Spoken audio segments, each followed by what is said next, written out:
Welcome to IT Reality. I'm your host, HTownVinny. And I'm Richard Kenyon. And I'm Nathan Bennett. With over 4 decades of combined IT operational experience. We may have an opinion. Or not. And now on with the show. Let's go! I don't think we really have to worry about copying badges. We've got bigger issues like hurricanes and airlines that can't seem to figure out what's going on. So jumping right into it, for those who are seeing this recording after the fact, the start of VMware Explore 2023 has been quite eventful. Yeah, a lot of people have had cancellations of flights due to one of two reasons, either the hurricane, depending on if they're coming from the West Coast in, or if they're coming from the East Coast to the West Coast. Southwest decided to cancel all of its flights on Saturday, like almost all of them across the United States on Southwest. You don't need to go there. It did not seem to be related to the hurricane. It honestly was probably one of Southwest's issues they're currently dealing with from a technology cratering of most of their tech stack. So I was able to reschedule for Delta this morning. So I've been up since 3:30 this morning, and I'm feeling it now. So yeah, and then this guy. Yeah, I think a lot of people are worried about the hurricane for one reason or another. They're seeing either like the flash flood warnings, they're seing like pictures of water flowing in the roads and things like that. Except Matt Crape, he never makes a plane on time. So, well, it wouldn't be an IT Reality episode if we weren't making fun of Matt Crape. He did, for the record, he did make his flights on time. So we are all quite worried about what will happen towards the end of the week for the universe to make up for that fact. Oh no! Yeah. As long as the coffee crisps were not harmed, I think it'll be okay. I have not heard news on those. We shall check on that. So the other thing you mentioned, I know you're trying to keep us on track, but hold on there, mister. No, I actually have one thing to add to the ground transportation, because if you are, one thing to keep in mind is just how close-knit the community is, because on my flight, I flew in from DFW. I had people from the DFW VMUG there. I had people from VMware there, and we all got a taxi together. It was awesome. But I will say, if you are getting into a taxi in the backseat, hike up those shorts, because I did rip my pants getting into that taxi. So, I'll play taps for those shorts as I toss them away. They've been a good pair for the past six years. So just, there are worse things tips than having to replace some pants on a trip. Yeah, there are definitely worse things. Yep. You were talking about hurricane. Yes, there is a Hurricane Hillary out, doing things. I want to make sure we make sure that those that are listening understand that we're not trivializing hurricanes. No. Two of us live in Texas. Gulf Coast gets hit with hurricanes every couple years. Any of our friends that are coming from Florida, snow hurricanes. Yeah. I'm wearing this shirt because I bought this shirt as there was a charity drive. If you buy this shirt, it goes to Hurricane Harvey victims. And so that's why I'm wearing this shirt today. Yeah, we're not trivializing the topic of hurricanes. Yes, they are deadly and they do damage. I do want to say that the panic that I'm seeing out on the Vegas Strip and conversations that we've seen happening. It's like people have never seen water come from the sky before. It's quite ridiculous. People freaking out. I'm like, yeah, it's called rain. I know you live in the desert, but it does rain here. That's how the water gets into the lake. It seems to have dissipated as it has come in through the Baja Peninsula, the Mexico Peninsula, and up over through the Southern California. It's a hurricane. It's windy, but it's not near what they were talking about. I was expecting to be landing in a pool of water, and I'm like, it's just wet sand, guys. Relax. Yeah, I think what we're trying to convey more than anything else is that there is sensationalization happening because of some of the airlines that have been canceled, from certain airlines. There is still things to be aware of. There's still things to be understood. This is not a regular travel day. It's just what we're trying to kind of get across is that you're not flying into the worst thing you've ever seen and that type of scenario. Yeah, it's more sensationalized this time because it's a hurricane in the desert, which it doesn't seem to happen that often. I think there's a quote that sums this up, that we all know this quote, or many of us I think should know this quote. 5 words: don't panic. Bring a towel. Yep. Very true. Yep. So the conference is about to start technically tomorrow. Yeah. which would be Monday, depending on when you see this. Monday, August something or other, 21st. Technically, it does start tomorrow. And just for clarity, the reason why we're all so confused is a few years ago, VMware changed the date of the conference. It used to be Sunday, Monday, Tuesday, Wednesday, a few fun things on Thursday. And when the pandemic ceased and operations kicked back up again, they changed the schedule on everybody from 20 years of doing that to now everything is Monday afternoon and evening through Thursday afternoon.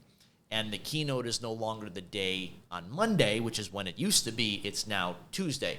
And there's also missing keynotes that a lot of the tech community enjoyed. They're not part of the conference anymore. You kind of have to find the specific tracks.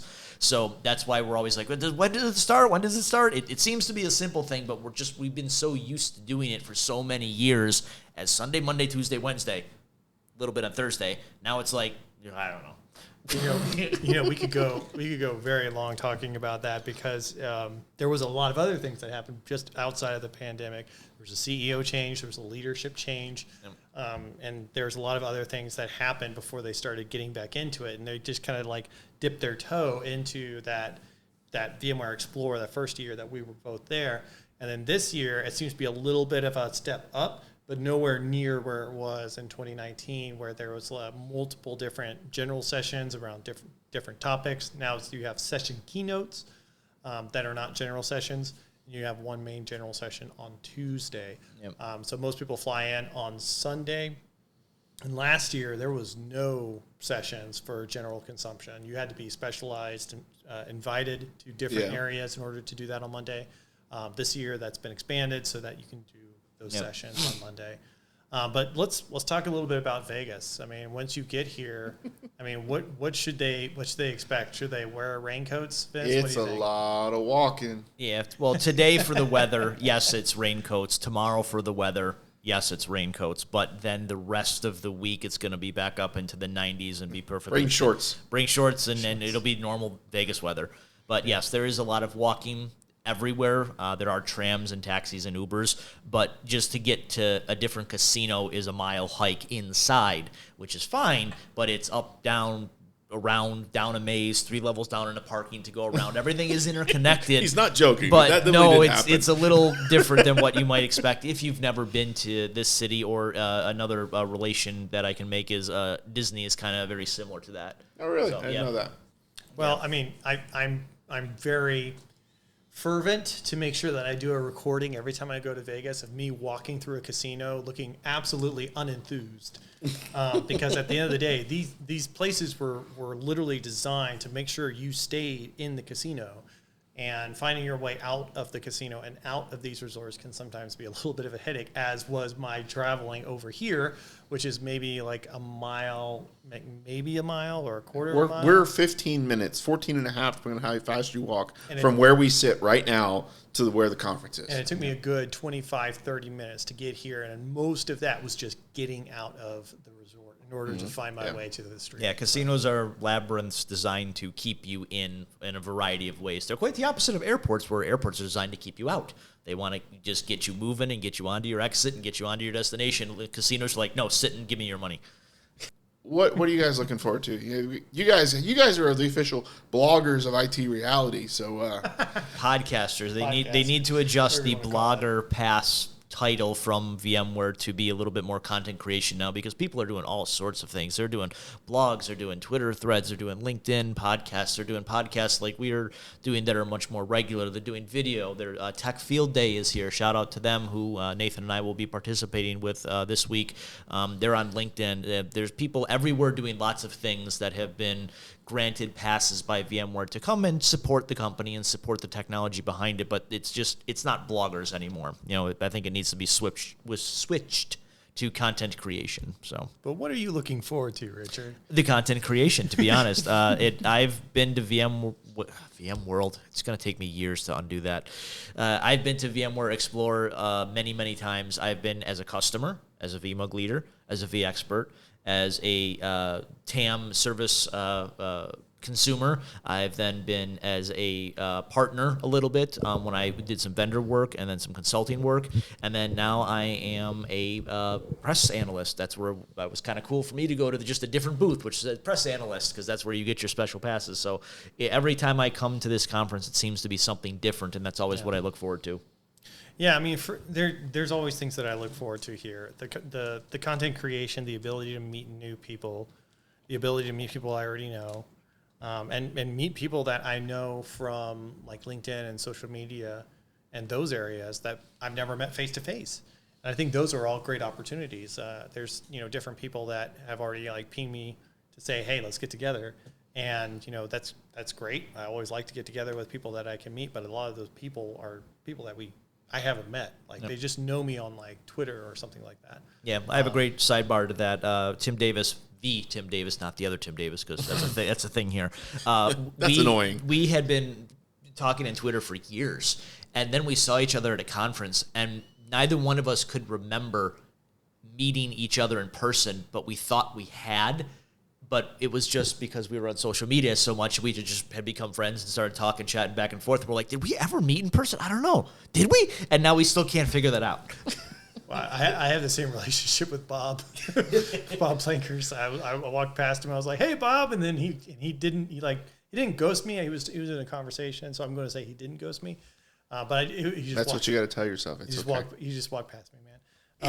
But at the same time, I kind of stopped and had to think, and I was like, have I ever met him like face to face? And I was like, I don't think we have. So, yep. You got to keep those things in balance, I guess. But those are all the things that I'm really looking forward to. There are a lot of announcements that are coming down the pipe, whatever you want to call it. But kind of looking forward to those. But I think we have a much longer podcast that we can have about just like how much of these are probably going to be around in the next 2 months.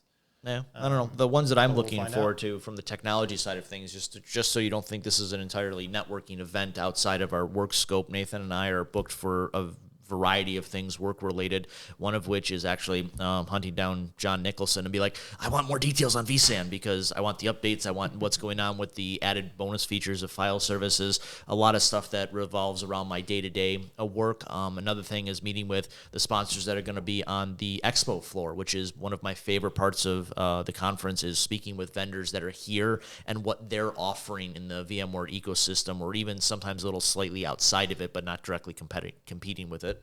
Yeah, well, I'll try to find the best T-shirt swag and put that out there on our YouTube channel. Just be like, shout out to the best swag out there. And I'll be honest, Veeam's been kind of slacking. They're the first ones out there that are like, hey, free T-shirt, and you're just like, oh, okay, free T-shirt. But the fabric is not up to par. See, I will say the opposite. One of the most useful pieces of swag I actually own is from Veeam. The last few years they've been giving out reinforced plastic reusable like shopping bags, grocery bags, and I love them so much. They're so good. They're very good for family usage. They're very good for pet usage. You can use them for anything and everything. I got to keep a couple in my car. There's some in my wife's car. They're fantastic. Yeah, so definitely look out for that type of content creation, because we'll be probably throwing up some shorts out about those things. I'm thinking we're going to come up with probably a lot more shorts content from this trip than our long form episodes. We're still going to do them, but I think if we just count up the totals, the numbers of pieces of content, I think we'll probably way outnumber shorts to long form. Interesting note, I did actually already get a response from one of our listeners about the content that I published. Would have been yesterday or the day before. Did they hear me? I'm very concerned that nobody can hear me anymore. There was not a comment made specifically about your not everything's about you, Dickie. Okay? It was though. The guy mentioned, "Hey, we couldn't hear me," and nobody knew that. So thank you again.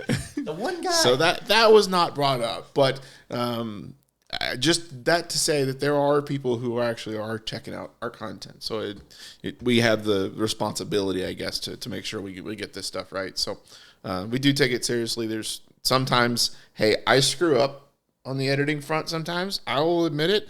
And sometimes there's some audio inconsistencies that I can see, and yes, I do pick them up in the content. I try to minimize them as much as possible, and I kick myself really hard when they're not as good as they could be, because we've made some good content. I've gotten comments from people, listeners, potential, sponsors or partners, that kind of relationship. People are noticing, so we're trying, folks. But as you can see here, we've got a full soundboard, we've got cameras, we've got a whole bunch of stuff with us. We got headphones for when we're out in the public space, so you can easily hear each other. So I've got high hopes for what we're going to do here this week. So I don't have anything else. You guys, It's going to be a great week. Yep, and we're starting with VM Underground tonight. So Play the outro. See y'all later. Wow, that's a big old Earth behind me. It's not my head, Goober. You can't pick up my head. All right, folks, here it goes. HTownVinny and I'm Richard Kenyon, I think. Hello. Hi. Look who we found.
You and I have met a few times, and we've done some things, talked some tech, not in this context, and I don't believe that you've actually been on the IT Reality podcast. So before we go any further, for our listeners and anyone else that sees this and wants to see who's the bearded guy on the other side of the table, why don't you introduce yourself real quick, just a quick 30-second, who you are, what you do. All right, my name is Mike Masters. I work for Lumen, one of the platinum sponsors of VMworld. We're a service provider. I'm a VMUG leader. I've been a leader for almost 10 years or more. I have multiple VMware certificates. I've been working VMware for 20 years, so I've seen and done just about everything when it comes to VMware. So it's probably isn't much I haven't seen somewhere along the line. and VMware, this is why I come to VMworld, is to see all the new stuff they're bringing out, new technologies, emerging technologies. Being a partner, we're on that side of we're working with VMware and deploying some of these technologies and coming up with real-world solutions to problems. So it's probably fair to say that you guys get questions that are maybe at a different level or a different focus level than some people that are consuming the content in this conference. Right. An example might be, a level 1 customer is wanting to know, how do I install vSphere? How do I get started? Correct. But you're dealing with level 15 where, okay, we're not installing vSphere once, we're installing it across 3,000 nodes or however many it is. Correct. And, Yeah. and we want to scale it in this way and control the power. And in our environment, we're still, I call it legacy, but it's not really legacy, but the typical way everybody installs vSphere, they have vCenter, they have ESX hosts, you have HBAs and fiber channel storage, right? And you do everything from vCenter. That way is we're kind of getting away from that, and now we're building HCI, vCloud Foundation environments for our customers. So they have dedicated hosts, dedicated vSAN, everything's dedicated to them. And they get the complete package. They're not sharing storage array with other customers. So we're switching gears and we're deploying that. Now I'm into the point of, we're a cloud provider, just like AWS, Microsoft, so they can come to us and buy cloud services from us and get vCloud Director as their access into the environment. So they get the whole package. Right. That multi-cloud, right? You can have multiple clouds, not just the 2 or 3 major cloud providers. There's also other vendors out there providing this same cloud services. Yeah. So we're up at that level of how do we implement the multi-cloud? How do we process that? How do we move data around between environments? Which is a little higher than that normal just vCenter ESX storage array thing. So, and that's what I really like about this job is I get to touch a lot of that technology that I wasn't able to in previous jobs because we didn't use some of that. The higher level software abstraction, Right. So during the keynote this morning, there was a mention of a transition within lifecycle management. Many customers, many VMware customers, partners, users are familiar with Update Manager in version 6.7 and prior. Right. Then with 7 came along Lifecycle Manager. Slightly different name, still doing much the same, and more. Correct. I wanted to talk about this very point because I heard that small little mention there in the keynote. I'm sure there's more to unpack on that. But from my own experience in multiple different environments, I think the capabilities of Lifecycle Manager, the fact that it can take into consideration, you're not just running an ESXi host, you're also running NSX, and you're also running Cloud Director, and there's this vulnerability that's affecting this version of the driver, but you also have this third-party plugin that's talking to this, right, and can look at it all and say, how can we make this better? Right, correct. And we've been talking to VMware about that too. I look at, Lifecycle Manager is kind of just, the typical update manager for vSphere and ESX, but it's, more. It expands past just vSphere and ESX. It's the software that's behind some of the stuff. Like I said, vCloud Foundation, the vSAN, it'll look at your vSAN and look at things that to make, any updates that need to be done in the vSAN, any vulnerabilities, right? And even best practice configuration when you tie in Skyline. So, and then the vCloud Director update, we can use that to leverage the vCloud Director update. They're talking about using Lifecycle Manager to do the whole vCloud Foundation update instead of SDDC Manager. So they're kind of moving away from the SDDC Manager and trying to incorporate that into Lifecycle Manager, and there's a lot of movement on that. So I think it has a lot of promise. It does. Nothing's without its faults. But what it reminds me of, and I know I'm kind of getting away from VMware, but it reminds me of if you're familiar with the Dell VxRail. Yep. And when you do a VxRail update, you download the bundle, right, to the VxRail Manager.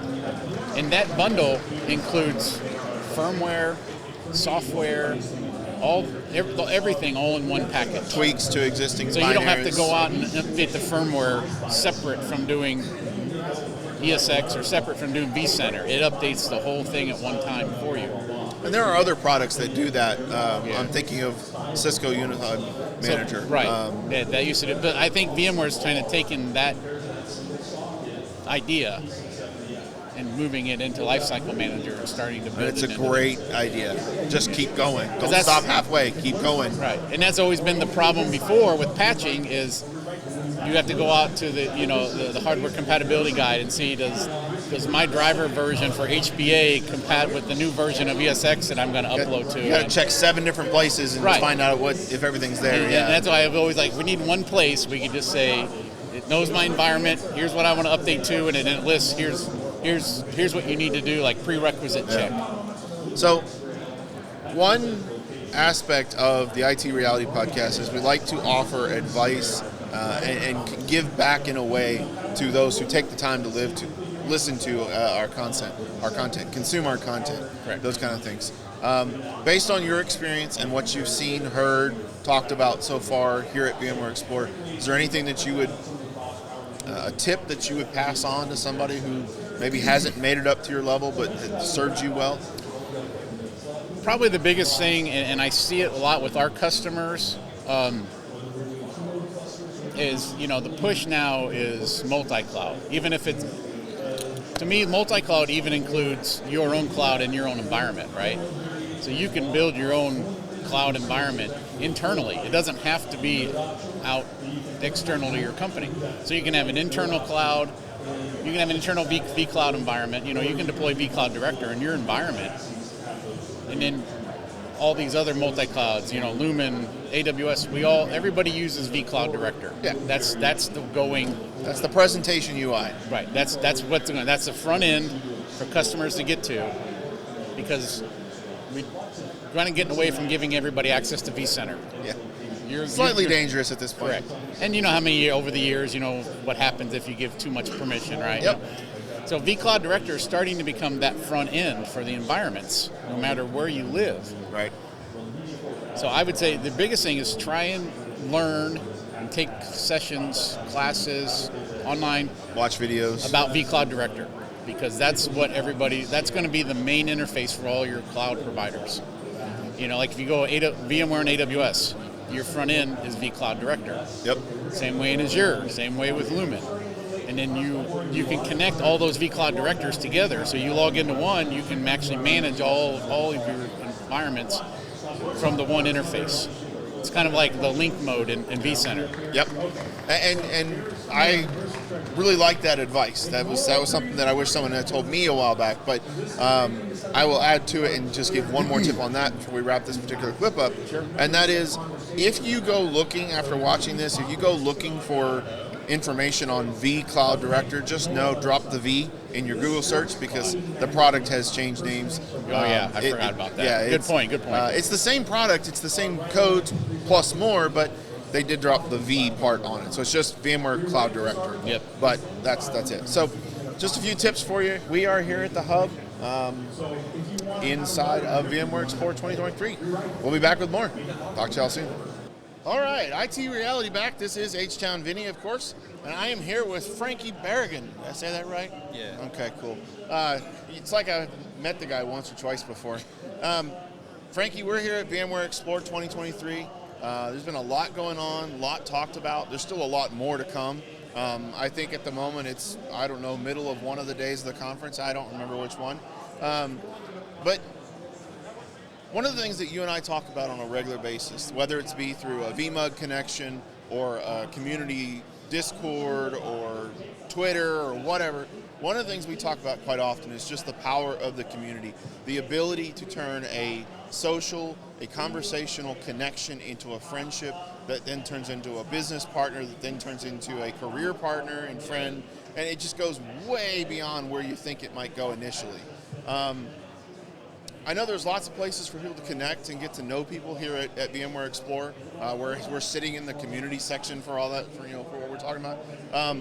But I'm told that you might have some helpful information or something that people might want to know about. Yeah, definitely. Yeah, thank you very much for having me. Yeah, long-time fan, first-time talker. There's lots of different places to go within VMware Explore to talk to people, and we all know that there's online presence to connect with as well. We're looking across the way there. Every tweet that has certain things connected into it is scrolling across the screen. And one could sit over there and literally just collect Twitter handles with what we're seeing scroll up there. But there's probably better ways to make connections with people. Are you aware of any sessions or anywhere specific that people should go to kind of tune in with the community aspect? Yeah, definitely. So as a matter of fact, on the final day of the conference, I have a panel discussion with Corey Romero from the VXpert program, and then also Brian Chang from the Tanzu Vanguards. Okay. Right. So it's both programs, and what we're going to talk about is how to leverage the community to level up your career. Right, so that's right. It's totally up to you. I'm not in the business of motivating people. I'm in the business of giving you the information and have you do whatever it is that you want to do with it. Right. I remember one thing that I struggled with definitely was when I wanted to blog. Then it was okay. I can install my own blog, WordPress on my own local server and do something like that.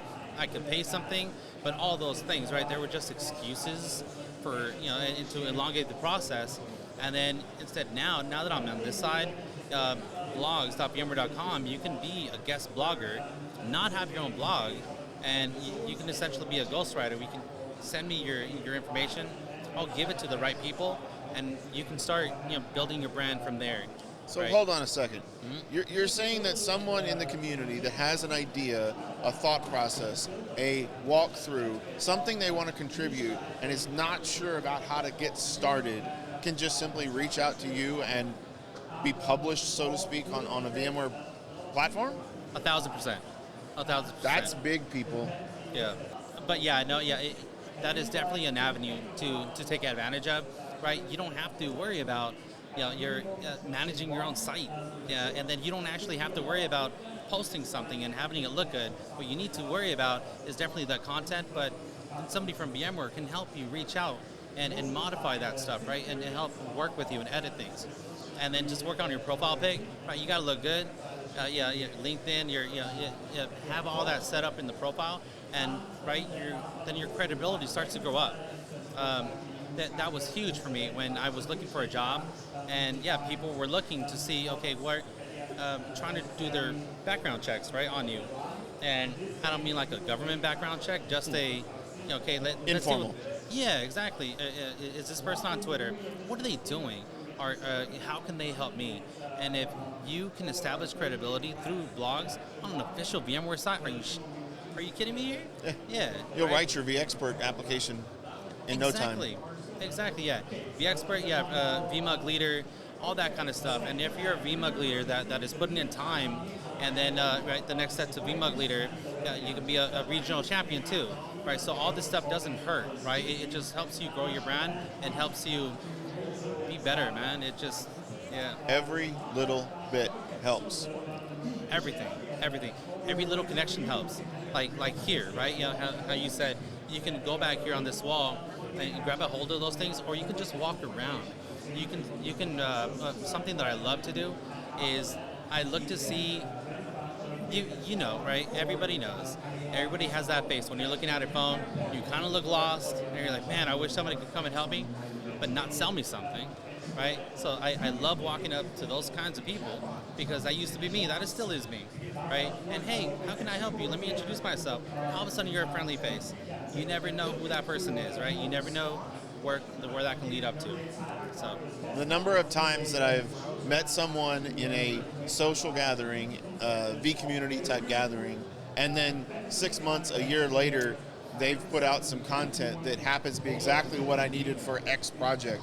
It happens. Mm-hmm. So making that connection and getting to know that person, they might actually think to send you a direct link to it, or you might be able to read it and then go, oh, I want to ask another question, and reach out directly to them, and they already know who you are. So it just makes it a whole lot easier. Oh, yeah. So I think what we're trying to say here, folks, is that VMware Explore is not just a conference to go to gain some knowledge by sitting in sessions. Networking is as much of a big deal at VMware Explore as the content that you have access to, whether it be in lab form or session form or hallway track. There's a lot to gather out of this. So Franky's going to be speaking on Thursday. We'll make sure we have a link to the session in the show notes for this little clip. I say show notes, I'm so used to doing it. We'll make sure there's a link or information about that session in the notes of this video. And also, if you happen to catch it and catch this video and you're here, by all means, show up to the session.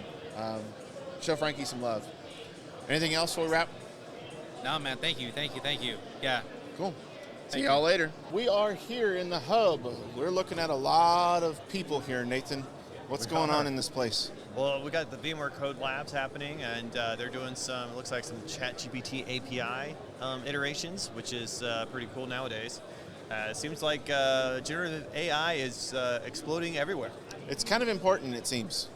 It seems like something that, like, I think $2.2 trillion per year is generated by generative Where'd AI. you hear that stat?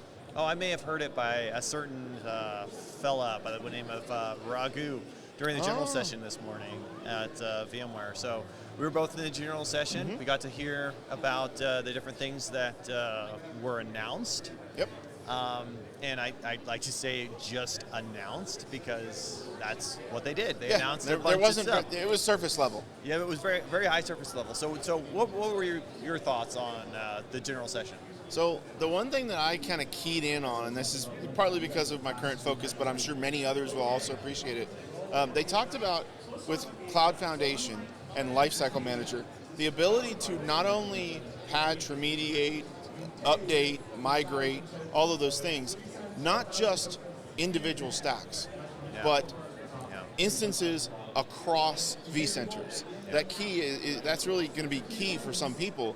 If you have multiple VMware environments, let's say you have a management cluster with a vCenter server attached, and then you have a customer production area where you're running stuff for customers, and you still want to manage it, but you still need it separated, so you have a separate vCenter, and it has its own NSX stack, and it has its own this, and and here we go down the rabbit hole. The ability to have a platform management, a lifecycle management that looks at all of it and is able to orchestrate and automate things to get you on the right path, independent of blast radius separation or workload separation, whichever words you want to use. That looks really promising. Yeah, I think that's a really good call out from all of the announcements, and there were a few announcements, right? Just a few. So for those watching, and you're probably watching in the future of this moment that we're both in, there's about 20 or 25 blogs that were just released this morning of all the announcements for VMware. We by no means have a handle on everything coming We'll be down. consuming it ourselves after the fact. Absolutely. And on top of sessions that we're going to, on top of meetings and everything, it's a lot for us to have to deal with right now. I think for me, the biggest one, and we talked about this previously, was Project North Star. So Project North Star is turning into NSX Plus, and NSX Plus is going to be that network SaaS solution that lives in the VMware Cloud, which is basically kind of, if you're familiar, at least it sounded like. Again, we haven't seen these things yet. I believe that's going to come this afternoon, maybe? Probably when all the technical keynotes start happening over the next 2-3 days. Exactly. 2 days. And I think Amanda Blevins at the end said come back at 5 for the... I thought it said 4 to 5, but 4 to timing's... 5. Okay. Time is relative. Yeah. You're watching this, not when we're... Anyway, but that's probably when they're really going to go through each individual announcement and what it actually does. Yeah. So I'm going to kind of talk a little bit about what I saw in the early blogger session. Sure. As well as other things. So the first thing that I think is big is NSX Plus or Project North Star. The ability to basically have a global manager within the cloud that then can push down basically idempotent code to say, this is how I want this built here, this is how I want this built here, and then the addition to that of VPCs, being able to build VPCs within VCF, inside of that, now you're able to cordon off an area of your data center to say, okay, developers, this is your little area. Yeah, go forth and do nothing. This is your little network, and you cannot go outside of your little guardrails, right? And they still have to follow policies set above that. Yes, absolutely. And that's the minutia within it that, public cloud has been doing for a long time is fantastic, and we all know and love, except when we have, the internet gateway or NAT gateway still running, we forget to turn it off. But within, VMware and NSX Plus, we have the abilities to just, build it, utilize it, and then when we're done with it, wipe it out and rebuild it. I've always loved infrastructure as code and destructive infrastructure. The other thing, and this was in the early blogging session, and I can't wait for it to be talked about more, but generative AI within ARIA Insights and some of the other areas that Amanda Blevins brought up around networking, ARIA, and I believe Tansu is the other one. So what I believe is going to be coming out is kind of more of a chat GPT function within those insights. And what I mean by that is the ability to say, I need, like, let's take NSX as an example. I need a VPC built with this tier 0, and I need this to have this connection, these segments, these security policies. Go.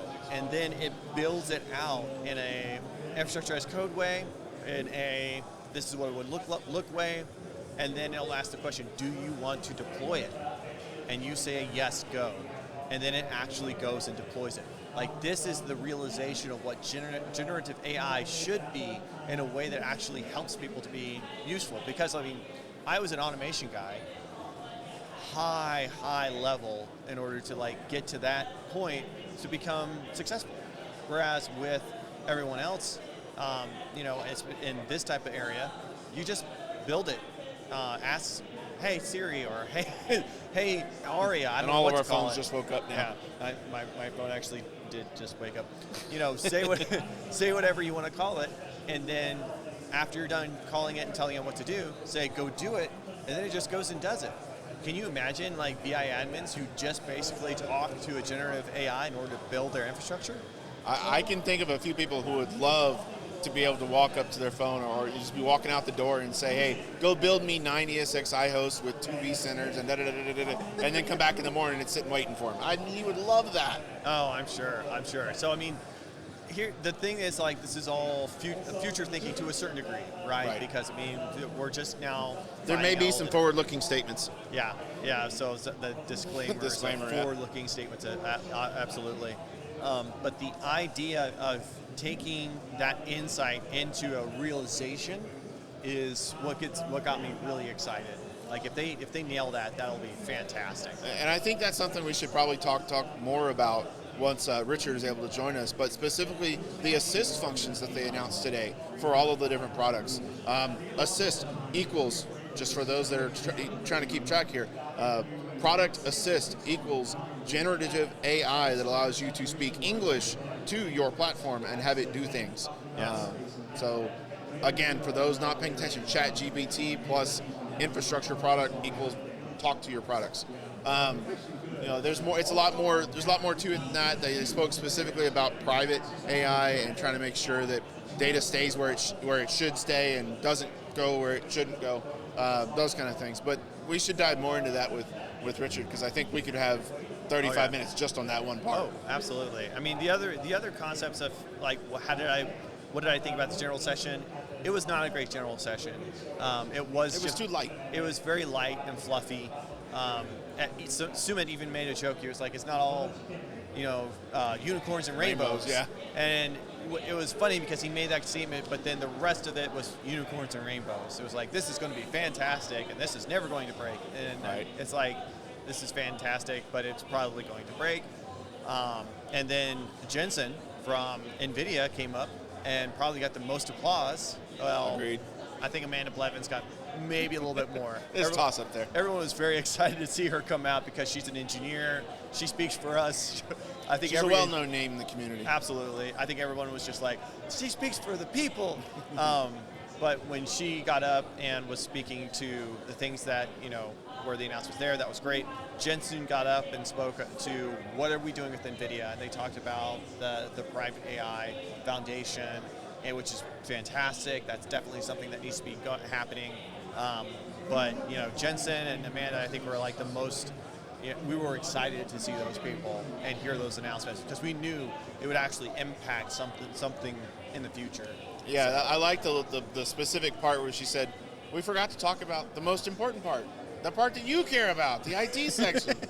Like, yes, she thought of us. Yay! Heart grew a little bit. So I do want to throw a wrench into this this delightful area. It was a little jarring and kind of grinded me a little bit to hear Raku say that. By the way, Hawk wanted to come and say something to you, everyone, and ask to be able to say something to everyone around, you know, the announcements and Broadcom, the acquisition, and then the video plays for Broadcom. And HTown says, "Thanks for inviting me on to talk about this." And it was just like, oh man, that's not A little bit of missed execution, maybe. Yeah, bad. It's bad executions, but it's a narrative that they tried to put in front, but it failed, right? Because the narrative was supposed to be, hey, we wanted this guy to come on and talk, but the narrative ended up, hey, this guy told us he wanted to talk, and then the video was like, hey, thanks for asking me to come on and talk. Yeah. But it is what it is. 2 months. Who knows what it'll be at that point? Yep, they did announce the date. In case anyone didn't catch it, it's October 30th. At least that's what they expect anyway. It's a happy Halloween, I guess. I didn't think about it that way, but I think that's a good place to stop here. Yeah.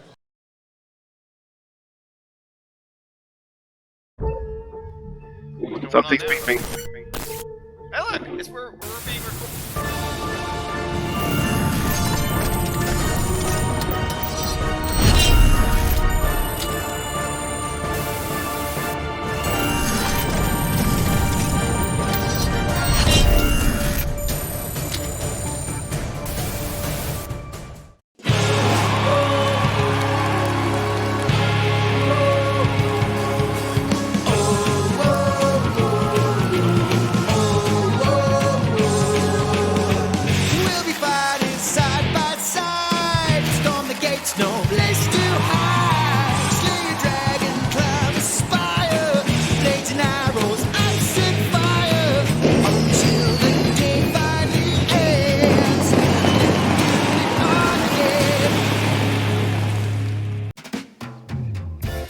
This has been another great episode of IT Reality.